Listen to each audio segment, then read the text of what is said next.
प्रियांश सिंह और मैं आपके लिए लेकर आया हूँ मैथ्स का क्लास 11 का चैप्टर 1 का पार्ट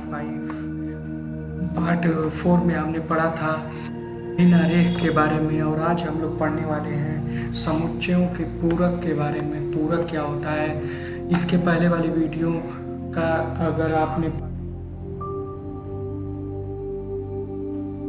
तो आप जाकर वहाँ से देख सकते हैं। तो आज हम लोग पढ़ेंगे कॉम्प्लीमेंट ऑफ सेट्स, समुच्चयों के पूरक। तो ये क्या होता है, मान लीजिए U एक सार्वत्रिक समुच्चय है और A U का एक उप समुच्चय है। तो A का पूरक समुच्चय U के उन अवयवों का समुच्चय है जो A के अवयव नहीं है। इसका अर्थ क्या हुआ, अगर ये यूनिवर्सल सेट है और ये A सेट है, A सबसेट है यूनिवर्सल सेट का।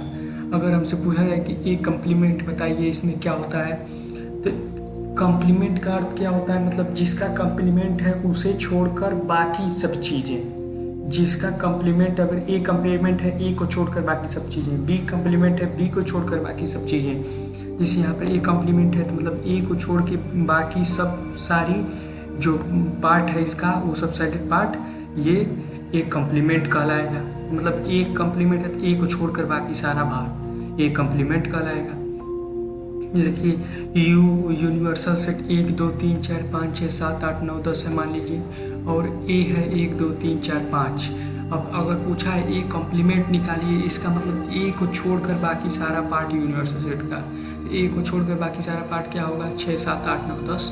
ए कॉम्प्लीमेंट हो जाएगा 6 7 8 9 10। ये आपने जाना कॉम्प्लीमेंट के बारे में। और इस पर एक प्रश्नावली है कि 10.5 को हल करते हैं। चलिए, इसमें पहला सवाल दिया है कि मान लीजिए कि यूनिवर्सल सेट दिया है 1 2 3 4 5 6 7 8 9, और सेट ए दिया है 1 2 3 4, बी दिया है 1 2 4 6 8, और सी दिया है 3 4 5 6। तो निम्नलिखित को ज्ञात करना है। अब एक कॉम्प्लीमेंट को ज्ञात कर रहा है, मतलब यूनिवर्सल सेट में से ए सेट हटा दीजिए और जो बचा वही एक कॉम्प्लीमेंट हो जाएगा। अब ये सेट को हटाएंगे, मतलब 1 2 3 4 को हटा देंगे तो 5 6 7 8 9 ए कॉम्प्लीमेंट हो जाएगा। वैसे ही बी कॉम्प्लीमेंट अगर ज्ञात करना है तो बी को हटा देंगे यूनिवर्सल सेट में से, 2 4 6 8 को हटा देंगे, 2 4 6 8 को हटा देंगे, 1 3 5 7 9 बचा, वो हमारा बी कॉम्प्लीमेंट हो जाएगा। अगर ए यूनियन सी का कॉम्प्लीमेंट अगर निकालना है तो तब क्या करेंगे, जैसे ए यूनियन सी का कॉम्प्लीमेंट निकालना है तो ये तो सिंपल था बी कॉम्प्लीमेंट। तो पहले हम बी जानते हैं तो उसको छोड़ के बाकी सब कर दे रहे हैं। यहाँ ए यूनियन सी निकालना है तो पहले हमें ए यूनियन सी को जानना पड़ेगा। पहले हम ए यूनियन सी निकालते हैं। पिछले वीडियो मैंने आपको बताया था अच्छे से। ए यूनियन सी, तो जैसे ए और सी का सम्मिलन, तो ए और सी का सम्मिलन जो दोनों में हो उसी को दोनों को मिला के लिख दीजिए। जैसे 1 2 3 4 है, इसमें लिख दिए 3 4 इसमें फिर है तो एक ही बार लिख चुके हैं हम 5 6, ये तो ए यूनियन सी ये हो गया।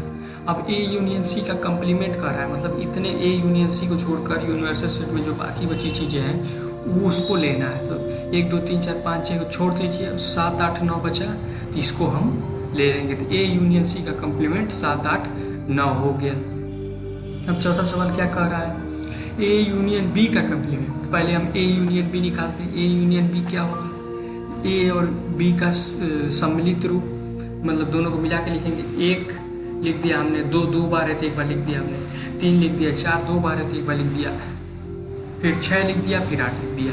ये यूनियन बी हो गया, 1 2 3 4 6 8।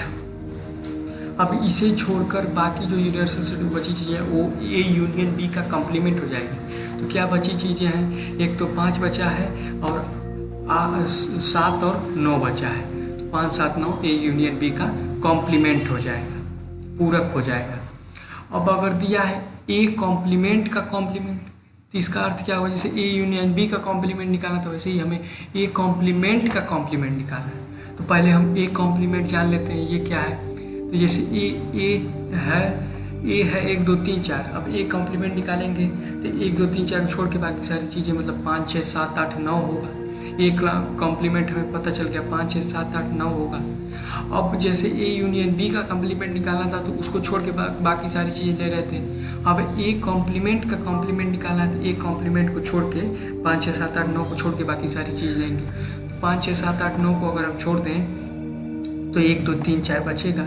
तो 1 2 3 4 ए कॉम्प्लीमेंट का कॉम्प्लीमेंट आ गया, तो ये वापस ए ही आ गया। इसका मतलब क्या हुआ, यदि हम किसी चीज़ का कॉम्प्लीमेंट फिर उसका पुनः कॉम्प्लीमेंट निकालें तो वापस वही चीज़ हमें प्राप्त हो जाती है। जैसे एक ए का हम कॉम्प्लीमेंट निकाले फिर कॉम्प्लीमेंट में आए तो लास्ट में हमें ए ही प्राप्त हो गया।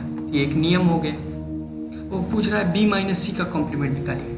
अब बी माइनस सी पहले हम निकाल लेते हैं, मतलब बी की चीज़ों को लिखना है, उसमें से सी की चीज़ों को हटा देना है। सी 2 सी में नहीं है तो लिख दिए, 4 है तो नहीं लिखेंगे, 6 है तो नहीं लिखेंगे, 8 नहीं तो लिख दिए। 2 8 हो गया बी माइनस सी, ठीक है, ये निकल गया 2 8 बी माइनस सी। अब बी माइनस सी का कॉम्प्लीमेंट निकालते हैं तो मतलब बी माइनस सी को छोड़ के बाकी सारी चीज़ें, तो 2 8 को छोड़ के बाकी सारी चीज़ों को लिख देंगे। तो ये बी माइनस सी का कॉम्प्लीमेंट हो गया। 1 3 4 5 6 7 9, ये बी माइनस सी का कॉम्प्लीमेंट हो गया। अब देखते हैं अगला सवाल। यदि u is equal to universal set दिया है ABCDEFGH इतना दिया है और कह रहा है तो निम्नलिखित समुच्चयों के पूरक ज्ञात कीजिए। वही कॉम्प्लीमेंट ज्ञात करना है। जैसे ए समुच्चय दिया है ये ABC, कह रहा है ए कॉम्प्लीमेंट ज्ञात कीजिए, मतलब इसी को हम यूनिवर्सल सेट में से हटा देंगे, बाकी सारी चीज़ें मतलब इसको छोड़ के बाकी सारी चीज़ें लिख देंगे। ABC को छोड़ के DEFGH हम लिख देंगे तो ए कॉम्प्लीमेंट DEFGH हो गया। वैसे ही अगला सवाल कर रहा है बी कॉम्प्लीमेंट निकालिए। बी दिया है DEFG और कह रहा है बी कॉम्प्लीमेंट निकालिए, तो DEFG को छोड़ देंगे और बाकी सारे ABC और H ये चीज़ें लिख देंगे, ABCH बी कॉम्प्लीमेंट हो जाएगा। तीसरा कह रहा है सी दिया है ACEG, कह रहा है इसका कॉम्प्लीमेंट निकालिए। ACEG मतलब ए को छोड़ देंगे, सी को छोड़ देंगे, ई को छोड़ देंगे, जी को छोड़ देंगे, तो BDFH लिख देंगे। BDFH सी कॉम्प्लीमेंट है हमारा, निकल गया। कह रहा है डी दिया है FGHA, कह रहा है कि इसका कॉम्प्लीमेंट निकालिए। FGHA को हम छोड़ देते हैं, FGHA को छोड़ देते हैं, BCDE हो गया हमारा। डी का कॉम्प्लीमेंट BCDE, इतना सिंपल। अब दिया है तीसरा, प्राकृतिक संख्याओं के समुच्चय को सार्वत्रिक समुच्चय मानते हुए निम्नलिखित समुच्चयों के पूरक निकालिए। मतलब यहाँ सार्वत्रिक समुच्चय क्या दिया है, यूनिवर्सल सेट क्या दिया है, नेचुरल नंबर्स, एन से दर्शा दिए, नेचुरल नंबर्स दिया है यहाँ यूनिवर्सल सेट प्राकृतिक संख्या। कह रहा है कि नेचुरल नंबर यूनिवर्सल सेट है तो निम्नलिखित के पूरक ज्ञात कीजिए, कॉम्प्लीमेंट बताइए। दिया है पहला x का समुच्चय x एक प्राकृतिक सम संख्या है। अब जैसे a दिया रहता था, a को छोड़ के बाकी सारी चीजें लिख देते हैं। यहाँ दिया है एक प्राकृतिक सम संख्या, तो नेचुरल नंबर में से अगर एक सभी प्राकृतिक सम संख्याओं को हटा दिया जाए तो बचेगा क्या, विषम संख्या है, सभी प्राकृतिक विषम संख्या है, तो इसका पूरक हो जाएगा x का समुच्चय x प्राकृतिक विषम संख्या, ये हो गया। अब दूसरा दिया है x का समुच्चय x एक प्राकृतिक विषम संख्या है, ठीक उल्टा है, विषम संख्या को हटा दिया जाए प्राकृतिक संख्या तो बचेगा क्या, सम संख्या, तो पूरक हो गया इसका। x का समुच्चय x एक प्राकृतिक सम संख्या है। तीसरा दिया है x का समुच्चय x संख्या 3 का एक धन गुणज है, संख्या 3 का एक धन गुणज है। अभी संख्या 3 के धन गुणज को हटा देना है उसमें से, तो हम क्या लिख सकते हैं, इसका उल्टा, x का समुच्चय x एक प्राकृतिक संख्या है और x संख्या 3 का एक धन मतलब गुणज नहीं है, गुणज नहीं है, बस इतना लिख दिए तो हमारा काम हो गया। तो ये उसका उल्टा हो गया, क्योंकि यहाँ प्राकृतिक संख्या लिख दिए हैं तो ये ऋणात्मक में तो जाएगा नहीं, इसीलिए हम बस केवल 3 का एक गुणज नहीं है लिख दिए।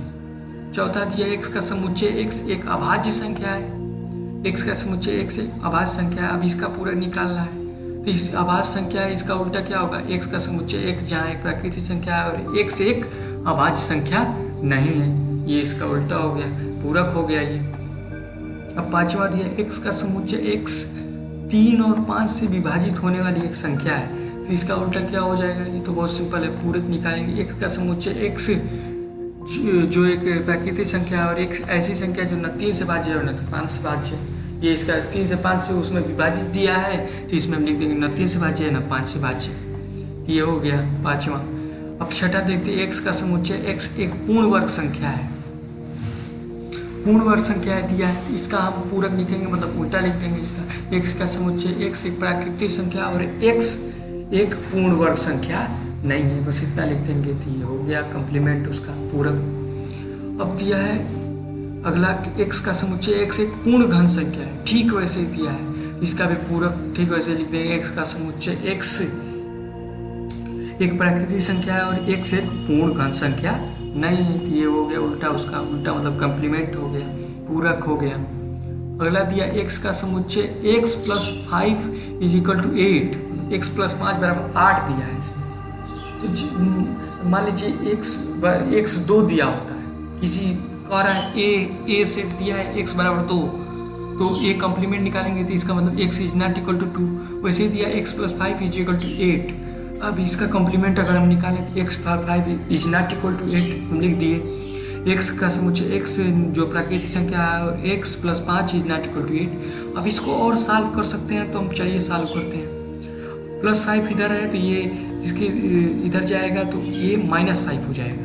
अब 8 - 5 हो जाएगा तो इसको क्या लिख सकते हैं हम 3। तो x का समुच्चय x जो एक प्राकृतिक संख्या है और x = 3, ये इसका कॉम्प्लीमेंट हो गया, पूरक हो गया। अब नवा देखते हैं हम लोग x का समुच्चय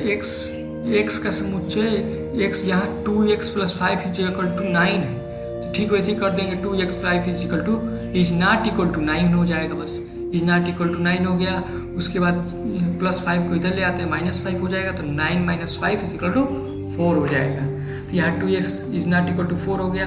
2 से इधर डिवाइड कर दिया, इधर मल्टीप्लाई, इधर डिवाइड कर देंगे, तो क्या हो जाएगा x का समुच्चय x जहाँ जो 2 के बराबर नहीं है और एक नेचुरल नंबर है। ये हो गया इसका कॉम्प्लीमेंट पूरक। अगला दिया है x का समुच्चय x जो 7 से बड़ा है या बराबर है। 7 से बड़ा है या बराबर, इसका उल्टा क्या हो, मतलब 7 भी उसमें आ रहा है, मतलब 7 से नीचे वाला और 7 को छोड़ दीजिए। कह रहा है कि 7 से बड़ा है या बराबर है, मतलब बराबर को भी छोड़ना पड़ेगा और उनसे बड़ा वाला को भी छोड़ना पड़ेगा। तो मतलब 7 से छोटा कर दीजिए उसको सिंपली। तो x का समुच्चय x जहाँ x एक नेचुरल नंबर है और x 7 से छोटा है। अगला देखते हैं x का समुच्चय x एक प्राकृतिक संख्या है और 2x + 1 10 से बड़ा है। ठीक है, देखिए अब इसका ठीक उल्टा लिख देंगे हम। अब 10 से बड़ा है, इसका मतलब 10 तो आ नहीं रहा है, तो 10 से बड़े वाले को छोड़ देंगे, तो इसका मतलब 10 को लेके उससे छोटे वाले को ले लेंगे। तो x का समुच्चय x जो एक प्राकृतिक संख्या है और 2x + 1 10 से छोटा है या बराबर है। अब इसको आगे हल करते हैं, हम हल कर सकते हैं। तो x का समुच्चय x जो प्राकृतिक संख्या है और एक को इधर भेजते हैं तो -1, 10 - 1 9 हो गया। 2x जो है वो 9 से छोटा है या बराबर है। और x का समुच्चय x जो एक प्राकृतिक संख्या है और x जो है, अब 2 को इधर डिवाइड कर देंगे, 9/2, x 9/2 से छोटा है या बराबर है। तो ये इसका कॉम्प्लीमेंट हो गया। ये तीसरा सवाल का सॉल्व हो गया। चौथा सवाल देखते हैं। दिया है यूनिवर्सल सेट 1 2 3 4 5 6 7 8 9 और सेट ए दिया है 2 4 6 8 और सेट बी दिया है 2 3 5 7 2 3 5 7। तो कह रहा है सत्यापित कीजिए कि पहला दिया है ए यूनियन बी का complement A complement intersection B complement के बराबर है। मतलब ए सम्मिलन बी का जो पूरक है वो ए का पूरक और बी के पूरक के सर्वनिष्ठ के बराबर है। इसको सिद्ध करना है। तो देखिए दोनों पक्षों का हम मान निकाल देंगे तो LHS = RHS अगर हो गया तो ये सिद्ध हो जाएगा। चलिए पहले एक पक्ष का मान निकालते हैं, ए यूनियन बी। अब ए यूनियन बी का कॉम्प्लीमेंट निकालने के पहले हमको ए यूनियन बी को निकालना पड़ेगा। तो ए यूनियन बी को निकालते हैं, ए और बी को एक साथ लिख देते हैं सम्मिलन रूप से। याद रखें कि दोहराना नहीं है। दो बार एक बार लिख दिए, फिर 3 लिख दिए, उसमें से फिर 4, फिर 5, फिर 6, फिर 7, फिर 8। ये 2 3 4 5 6 7 हो गया ए यूनियन बी। अब ए यूनियन बी तो हमें मिल गया। अब इसमें से हमें ए कॉम्प्लीमेंट ज्ञात करना है। तो ए कॉम्प्लीमेंट ज्ञात करते हैं, मतलब ए को छोड़ के यूनिवर्सल सेट में से बाकी चीज़ें लिख दीजिए। तो हमने लिख दिया 1 3 5 7 9 ए को छोड़ के। वैसे ही बी कॉम्प्लीमेंट ज्ञात करने को किया है तो बी को छोड़ के यूनिवर्सल सेट में से बाकी चीज़ें हमने लिख दिया 1 4 6 8 9। अब ये हो गया। अब आगे देखते हैं। अब ए कॉम्प्लीमेंट और इंटरसेक्शन बी कॉम्प्लीमेंट निकालते हैं। ए कॉम्प्लीमेंट हमने पहले निकाल चुका है, बी कॉम्प्लीमेंट हमने पहले निकाल चुका है। तो इंटरसेक्शन क्या होता है, मतलब दोनों में जो कॉमन है उसे लिख दीजिए। अब ए कॉम्प्लीमेंट और बी कॉम्प्लीमेंट में कॉमन क्या दिख रहा है, कॉमन 1 दिख रहा है पहली बात, और 9 दिख रहा है, मतलब 1 और 9 कॉमन है तो उसे हमने लिख दिया। और ए यूनियन बी हमने पहले ही निकाल चुका है। अब ए यूनियन बी का complement is equal to A complement intersection B complement को हम निकालते हैं। अब ए यूनियन बी का कॉम्प्लीमेंट क्या होगा, मतलब इस यूनिवर्सल सेट में से इतने को हटा के बाकी चीज़ें लिख देंगे। तो इस इतने को अगर यूनिवर्सल सेट में से हटाएंगे तो बचेगा क्या, 1 बचेगा और 9 बचेगा। अब 1 और 9 हो गया ए यूनियन बी का कॉम्प्लीमेंट, और A intersection A complement intersection B complement हमने पहले निकाला है, ए माइनस ए कामा 9। अब ए कामा 9 इधर लिख दिया, ए कामा 9 मतलब LHS is equal to RHS है, LHS is equal to RHS, तो ये प्रूफ हो गया, हेंस प्रूफ्ड इति सिद्धम। अब दूसरा सवाल देखते हैं हम। अब दिया है ए इंटरसेक्शन बी का complement is equal to A complement union B complement, ठीक उसी का उल्टा दिया है यहाँ पे। अब पहले हम इसे निकालने के लिए ए इंटरसेक्शन बी को निकालते हैं। अब ए इंटरसेक्शन बी का कॉम्प्लीमेंट निकालने के लिए पहले हम ए इंटरसेक्शन बी को निकालते हैं। अब ए इंटरसेक्शन बी मतलब ए बी में क्या चीज़ का मन है देखते हैं। ए और बी में क्या चीज़ का मन है, केवल हमें 2 ही कॉमन दिख रहा है, तो A intersection B is equal to 2 हो गया, ठीक है। अब ए इंटरसेक्शन बी अब प्रूफ करना चालू करते हैं, क्योंकि हमने ए इंटरसेक्शन और बी इंटरसेक्शन अगर निकाले हैं, इसको हमने पहले ही निकाल चुका है। ए इंटरसेक्शन ये होगा, बी इंटरसेक्शन ये होगा, और A intersection union B intersection दोनों को सम्मिलित रूप से अगर हम लिख देते हैं, मतलब 1 2 बार है तो एक ही बार लिख दिए, 3 एक बार एक ठीक है, फिर 4 लिख दिए, फिर इसमें से 5, फिर 6, फिर 7, फिर 8, फिर 9, ये हो गया A intersection union B intersection का लिख दिया हमने सब सेट। और यहाँ पर आप प्रूफ करते हैं ए इंटरसेक्शन बी का कॉम्प्लीमेंट। ए इंटरसेक्शन बी हमने निकाला है 2, मतलब इतने को छोड़ के बाकी सारी चीज़ें लिख देते हैं, तो 1 3 4 मतलब 2 केवल छोड़ना है, 5 6 7 8 9 हमने लिख दिया।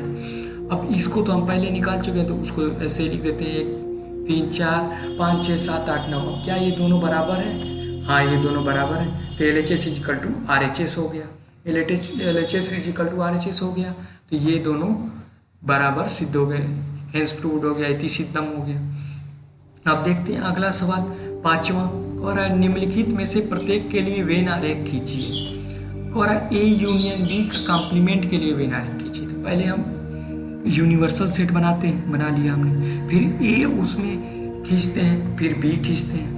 अब कह रहा है ए यूनियन बी का कॉम्प्लीमेंट, पहले ए यूनियन बी देखते हैं। ए यूनियन बी ये पूरा वाइट वाला जितना दिख रहा है उतना होगा। अब ए यूनियन बी ये है का कॉम्प्लीमेंट पूछ रहा है, मतलब इसको छोड़ के बाकी सारा, जब इसको छोड़ के बाकी सारा होगा तो यूनिवर्सल सेट की बाकी चीज़ें हो जाएंगी। तो ये जितना सेटेड एरिया है ये ए यूनियन बी का कॉम्प्लीमेंट हो जाएगा। अब दूसरा हम लोग देखते हैं A complement intersection B complement. जैसे ए ये है यूनिवर्सल सेट में, तो इसका कॉम्प्लीमेंट बाहर की सारी चीज़ें होंगी, और बी कॉम्प्लीमेंट भी का भी बाहर की सारी चीज़ें होंगी, बी कॉम्प्लीमेंट में भी। अब दोनों में बाहर की पूरी चीज़ें आ रही हैं, अब दोनों में हम कॉमन देखेंगे तो फिर दोनों बराबर ही हैं, बाहर की सारी चीज़ें हैं तो दोनों का कॉमन सेम हो जाएगा, मतलब A intersection A complement intersection B complement ये बाहर की सारी चीज़ें हो जाएंगी। अब तीसरा हम लोग देखते हैं ए इंटरसेक्शन बी का कॉम्प्लीमेंट। अब ए इंटरसेक्शन बी का कॉम्प्लीमेंट के पहले ए इंटरसेक्शन बी हम लोग निकालते हैं। ए ये है, बी ये है। अब ए बी का कॉम्प्लीमेंट क्या होगा? ए बी का कॉम्प्लीमेंट ये वाइट वाला इतना एरिया ए और बी का कॉम्प्लीमेंट हो जाएगा। अब ए बी का कॉम्प्लीमेंट का ए और बी का ये इंटरसेक्शन हो जाएगा इतना एरिया, सॉरी ए बी का इंटरसेक्शन ये इतना एरिया होगा। अब ए इंटरसेक्शन बी का कॉम्प्लीमेंट पूछ रहा है, मतलब इतने एरिया को छोड़कर बाकी सारी एरिया ये ए इंटरसेक्शन बी का कॉम्प्लीमेंट हो जाएगा। तो ये पूरा सेटेड एरिया हो गया। चौथा दिया है A intersection union B intersection. A intersection ये बाहर वाला सारा पार्ट हो जाएगा, बी इंटरसेक्शन ये बाहर वाला सारा पार्ट हो जाएगा। इसमें भी बाहर वाला सारा पार्ट है, बी इंटरसेक्शन में बाहर वाला सारा, दोनों का यूनियन निकालेंगे तो सेम ही आएगा। तो A intersection union B intersection ये पूरा बाहर वाला पार्ट सेटेड पार्ट हो जाएगा। अब छठवां क्वेश्चन दिया है, मान लीजिए कि किसी समतल में स्थित सभी त्रिभुजों का समुच्चय सार्वत्रिक समुच्चय है, और यदि ए उन सभी त्रिभुजों का समुच्चय है जिसमें 60 कम से कम एक कोण 60 डिग्री से भिन्न है, तो ए कॉम्प्लीमेंट क्या है? यहाँ दिया है यूनिवर्सल सेट दिया है त्रिभुजों का समुच्चय, और ए सेट दिया है त्रिभुजों का कम से कम एक कोण 60 डिग्री से भिन्न हो। मतलब एक कोण उसका 60 डिग्री से भिन्न होना चाहिए। मतलब एक, अब यहाँ पूछा है एक कॉम्प्लीमेंट, मतलब उसका कोई भी कोण 60 डिग्री, सभी कोण 60 डिग्री होगा तभी ना ये कंडीशन फॉलो होगी कि कोई भी कोण 60 डिग्री से भिन्न नहीं है। कहा है कम से कम एक कोण 60 डिग्री से भिन्न हो, मतलब कम से कम एक कोण 60 डिग्री से भिन्न हो, मतलब सभी कोण 60 डिग्री से भिन्न हो। मतलब कोई भी कोण अगर 60 डिग्री, सभी कोण 60 डिग्री हो, अगर कोई भी कोण 60 डिग्री से भिन्न होगा तो ये कंडीशन फॉलो कर जाएगी। ये कंडीशन फॉलो हमें नहीं कराना है, हमें तो इसका उल्टा निकालना है। मतलब सभी कोण 60 डिग्री हो तभी नहीं ये कंडीशन फॉलो करेगा कि कोई भी कोण 60 डिग्री ना हो, मतलब 60 डिग्री से भिन्न हो, तो ये कंडीशन फॉलो कर जाएगी जब सभी कोण 60 डिग्री होंगे। तब इसका अगर हम एक कॉम्प्लीमेंट निकालेंगे तो त्रिभुजों के तीनों कोण 60 डिग्री हो, तो इसका अर्थ क्या हुआ, तीनों कोण 60 डिग्री होते हैं, तो एक कॉम्प्लीमेंट हो जाएगा सभी समबाहु त्रिभुजों का समुच्चय। अब 7वां क्वेश्चन हम लोग देखते हैं। निम्नलिखित कथनों को सत्य बनाने के लिए रिक्त स्थानों को भरिए। निम्नलिखित कथनों को सत्य बनाने के लिए रिक्त स्थानों को भरते हैं। अब ए यूनियन ए कॉम्प्लीमेंट, अब ए और ए कॉम्प्लीमेंट का अगर यूनियन निकालते हैं तो ए जो यूनिवर्सल सेट ऐसे है, अब इसमें ये ए पार्ट हुआ और उसका कॉम्प्लीमेंट बाहर का सारा पार्ट हो गया और ए अंदर का सारा पार्ट हो गया, मतलब पूरा पार्ट हो गया। अब पूरे पार्ट को हम क्या कहते हैं, यूनिवर्सल सेट दिया है, यू हम भर देंगे। अब दिया है फाई का कॉम्प्लीमेंट, मतलब फाई को छोड़ के बाकी सब चीजें, तो फाई को छोड़ के बाकी सब चीजें क्या होगी, मतलब फाई मतलब कुछ नहीं, अब कुछ नहीं को उल्टा सब कुछ क्या होता है, यूनिवर्सल सेट। तो यूनिवर्सल सेट यहाँ हो गया। और यहाँ दिया कॉम्प्लीमेंट इंटरसेक्शन ए। अब यूनिवर्सल सेट का इंटरसेक्शन ए से करेंगे तो यूनिवर्सल सेट के अंदर ही ए है, तो पूरी ए आ जाएगा, पूरा ए हो जाएगा ये। तीसरा दिया है ए इंटरसेक्शन ए कॉम्प्लीमेंट। अब ए और ए कॉम्प्लीमेंट में कोई चीज़ कॉमन होगा, मतलब ए ये है तो इसको छोड़ के बाकी सारी चीज़ें, इसमें कोई भी चीज़ कॉमन होगी, कोई भी चीज़ कॉमन नहीं होगी। तो जब कोई भी चीज़ कॉमन नहीं है तो उसमें कोई अवयव नहीं है, जब कोई अवयव नहीं है तो उसे हम फाई कर देंगे। यहाँ हुई फाई कर देंगे। उसके बाद चौथा देखते हैं, यहाँ दिया है यूनिवर्सल सेट का कॉम्प्लीमेंट।